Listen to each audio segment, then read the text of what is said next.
Hello and welcome to Weekend Investing Daily Bytes. This is August 17th. We are shooting episode number 75.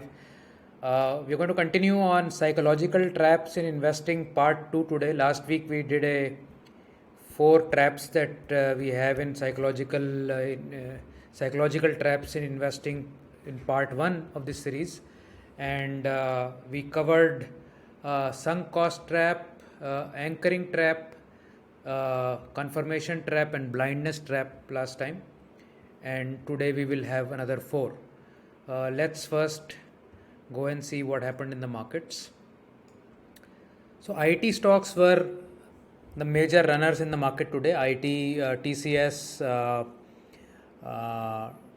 Infosys, Tata Elxsi, all these stocks were running very hard. FMCG stocks were also doing well. Some consumption names were up. Pharma stabilized after a few days. Metals, however, took a nice beating, and PSU banks were also very, very weak. Commodity stocks led by Vedanta were quite weak. So it was a very mixed bag sort of a day where few pockets were running up, and Nifty remained reasonably buoyant and hit another new high.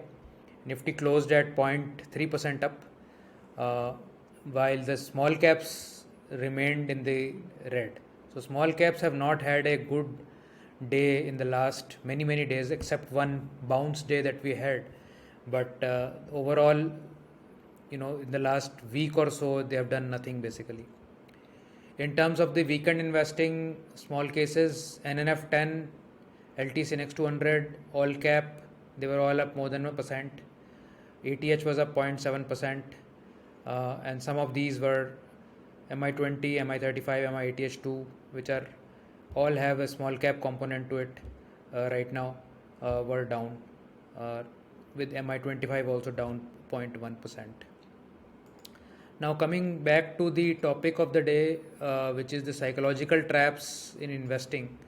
So let's look at the 4 traps that we're going to talk about. First is this relativity trap. The next is irrational exuberance trap. Third is pseudo certainty trap, and fourth is superiority trap. As I said last time also in the part 1 of this series, that all these psychological traps have overlapping nature. So each one sort of overlaps with another or many more. So you need to see it with that perspective. But as you go through each of them, you will see that you will find reference to your own behavior and your own psychology with them, and hopefully you can improve your results by having a cognizance of these traps that exist and we frequently fall into. So relativity trap is nothing but basically looking at others or looking at other portfolios, looking at other stocks, and trying to feel that we can also do the same, in a way that each person is built very differently. So psychologically you are very different from what I may be built on. Your career path may be very different from mine right now. Your lifestyle may be very different from mine. Your expenditure levels may be very different from mine. Somebody is expensing 80% of their income, somebody is expensing 20% of their income.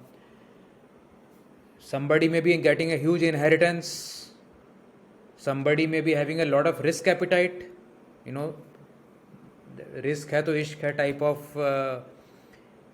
phrases people live by. So everybody is different, as the the pictorial suggests, that each person is different, and hence we should not try to compare ourselves with others. Of course, you should be aware of what is happening, what each person maybe around you may be doing, learn good things from them, but applicability of those practices should come in conjunction with your psychological makeup or your situation. Some person may be in a situation where they need to take risks. Some persons may be in a situation where they don't need any risk, and they may just be taking risk because everybody else is taking risk, right? So if, let's say, somebody is at the age group of 50 plus, who is financially independent, has enough capital for his living and having a good lifestyle, why should he take unnecessary risks?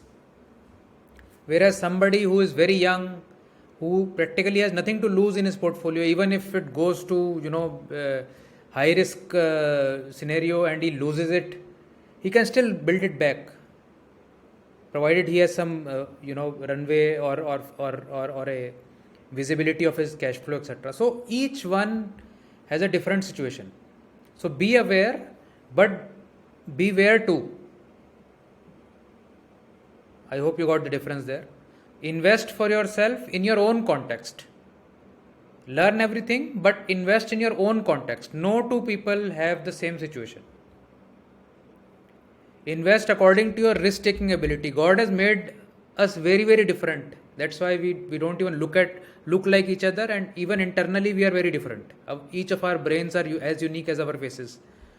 So we will behave differently. We have different risk-taking ability. Our upbringing in the last 20, 30, 40, 50 years has dictated what our risk-taking ability is today. It can also change over time, but as it stands today, it may be very different from even your blood brother or your parents or your children. And you cannot adopt a one-size-fits-all approach that XYZ is doing this, so let me also do this. That is disaster actually. The next trap is irrational exuberance trap. And we are seeing this right now. So there are overheated stocks. Several of them are overheated stocks. Let there be no denial about that. Huge volatility can happen. Huge losses can happen. If market drops 30, 40, 50% from here, it will be justified that market was overheated and it was trading at a PE of whatever, XYZ, 30, 35, whatever, and now it is at 17. So, this had to happen. It will be justified. Japan is trading at 25 plus, US is trading at 30 plus, whatever. So, any fall and sharpest of falls will get justified by the market fundamentals. So irrationality gets justified like it is getting justified right now, and once that irrationality is taken care of by the market, by gravity, it will get justified there also. So you need to be aware about this, that irrational exuberance is maybe happening, and hence there is a risk of losing in this situation. Where are the economic factors and where is the market? That, of course, always there is a huge gap between the two. Either the market is running very hard ahead or the market is running very far behind, and it is always never in sync with the economy that you see around. And hence, all this suggestion about, Bhav Bhagwan Che and price is God and,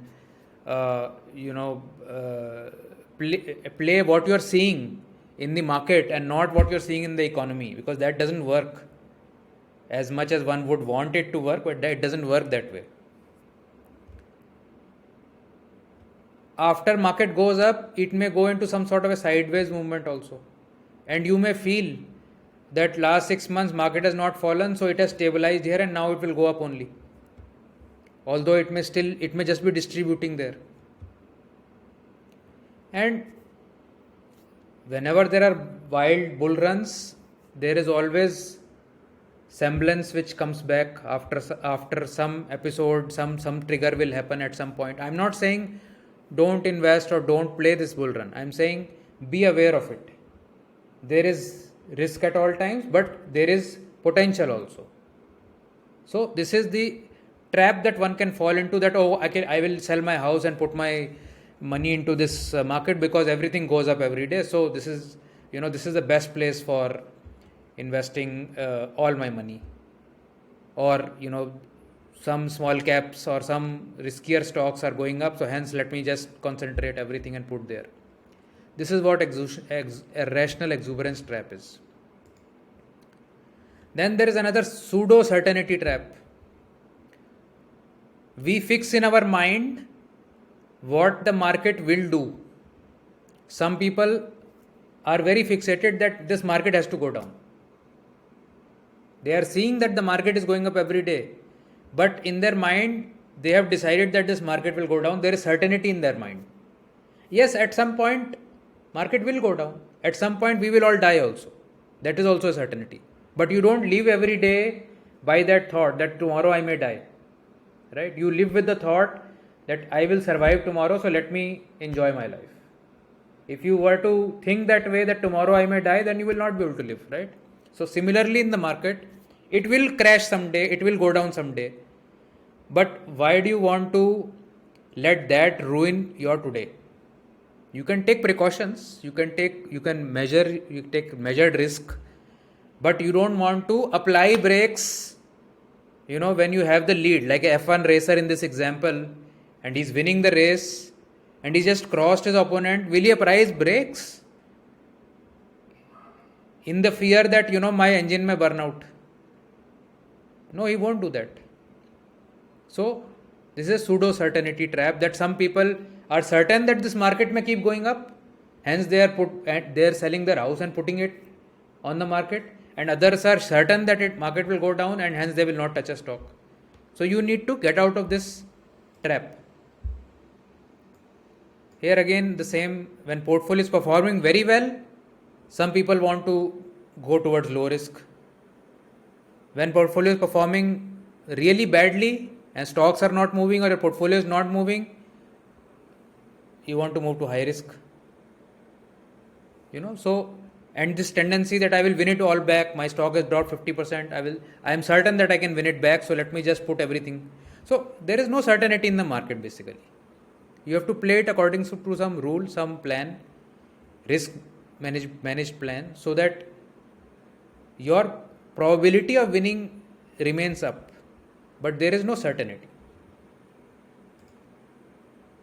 Then last trap that we are discussing today is superiority trap. This also a lot of people have today in today's market. They are convinced that they are the ultimate stock picker, and everything that they touch becomes gold because everything is going up.